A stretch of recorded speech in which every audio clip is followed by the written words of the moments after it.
La guerre de 7 ans se déroule au cœur du XVIIIe siècle, de 1756 à 1763. Méconnu, ce conflit est pourtant considéré comme le premier d'une ampleur mondiale. Comment les rivalités entre les grandes puissances européennes conduisent-elles à un conflit qui, pour la première fois, se joue à l'échelle mondiale ?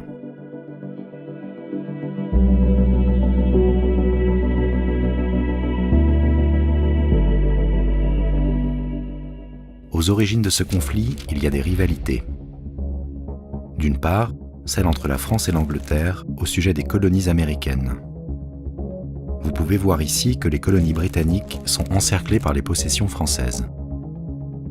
D'autre part, en Europe centrale, la rivalité forte entre la Prusse, puissance montante, et l'Autriche. Frédéric II, le roi de Prusse, a conquis la région de Silésie en 1740. Et elle lui revient officiellement en 1745 lors du traité de Dresde. Marie-Thérèse, princesse héritière d'Autriche, ne se résout pas à la perte de ce territoire et cherche à le reconquérir à tout prix. Pour rappel, la France est alors dirigée par Louis XV et l'Angleterre par le roi George II. En 1756, il se produit un renversement des alliances. La France des Bourbons et l'Autriche des Habsbourg, opposées depuis 2 siècles, deviennent alliés. L'objectif, affaiblir la Prusse et reprendre au passage la Silésie. La France et l'Autriche sont ensuite rejoints par la Suède, la Saxe et la Russie de l'impératrice Élisabeth Ier. De son côté, la Prusse se rapproche de l'Angleterre, qui possède aussi le Hanovre depuis l'accession au pouvoir de Georges Ier en 1714. La Prusse et l'Angleterre signent une alliance. Les puissances européennes, désormais divisées en 2 grands camps rivaux, se préparent à la guerre.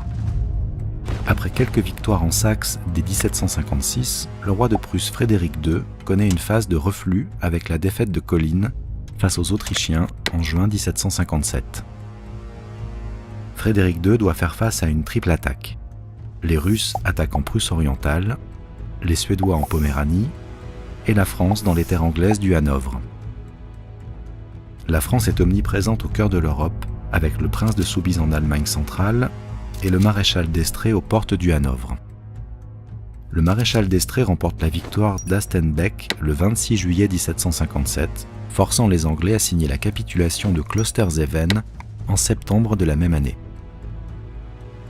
Frédéric II enchaîne ensuite les victoires. Rosbach sur les Français le 5 novembre 1757, Leuthen sur les Autrichiens le 5 décembre 1757. Il faut savoir qu'en cette fin 1757, la Silésie, bien que prussienne, est en grande partie aux mains des Autrichiens. La victoire de Leuthen permet à Frédéric II de récupérer la quasi-totalité du territoire. Cependant, entre 1759 et 1762, Frédéric II connaît de nombreuses déconvenues face aux Autrichiens. En octobre 1760, les Austro-Russes entrent à Berlin. En 1762, la guerre prend un nouveau tournant avec la mort de la tsarine Élisabeth. Le nouveau tsar de Russie, l'empereur Pierre III, est un grand admirateur de Frédéric II et il ne veut pas combattre la Prusse. Il signe un traité de paix et laisse l'Autriche, épuisée financièrement, poursuivre la guerre. La dernière bataille décisive a lieu le 21 juillet 1762 à Burkersdorf. Elle est remportée par Frédéric II sur le maréchal autrichien Daun, un des meilleurs stratèges de son temps. Consciente que la victoire est désormais impossible, l'Autriche engage des négociations de paix. La guerre de 7 ans ne s'est pas déroulée uniquement sur le continent européen, mais également sur toutes les mers et tous les océans du globe, en Amérique du Nord, aux Antilles et jusqu'aux Indes. Revenons un peu en arrière et de l'autre côté de l'Atlantique. Dès 1754, les escarmouches se multiplient entre les Français et les Anglais qui se disputent l'Amérique du Nord. Les premiers combats, menés par le marquis de Montcalm au Canada, voient la victoire des Français avec la prise de Fort Oswego en août 1756.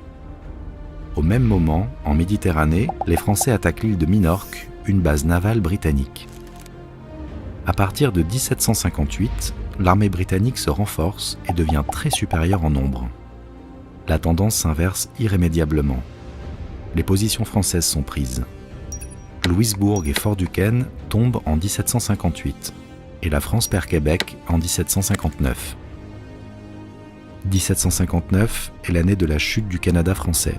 Seul Montréal réussit à résister jusqu'en 1760, mais doit finalement capituler. La situation n'est pas meilleure dans les îles à sucre.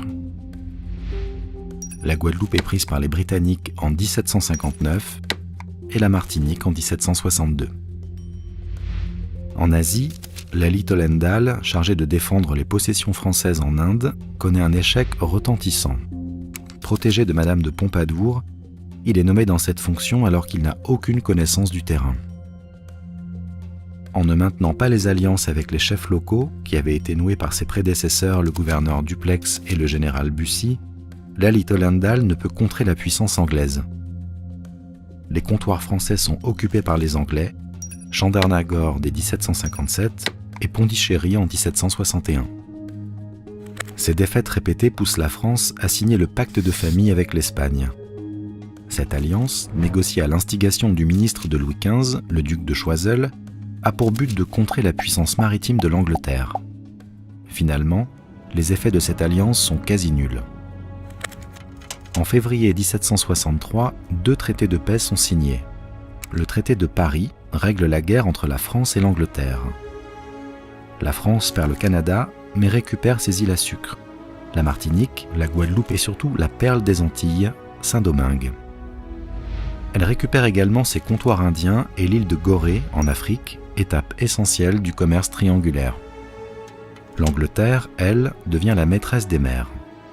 Le traité d'Hubersbourg règle quant à lui les détails de la guerre entre la Prusse et l'Autriche, consacrant la puissance de Frédéric II et son ascendant définitif en Europe centrale. Les grandes puissances européennes sortent amoindries de ce conflit. La guerre de 7 ans a causé la mort de plus de 800 000 soldats et plus de 600 000 civils. La France est considérée comme perdante. Le Canada, son premier empire colonial, est démantelé. Elle cède la partie est de la Louisiane aux Britanniques et la partie ouest est cédée à l'Espagne. La guerre occasionne aussi un déficit de près d'1 milliard de livres. L'Angleterre, elle, est désormais une puissance mondiale incontournable, mais connaît aussi un déficit majeur qu'il faudra combler par de nouveaux impôts, signe de mécontentement futur, notamment dans les colonies américaines.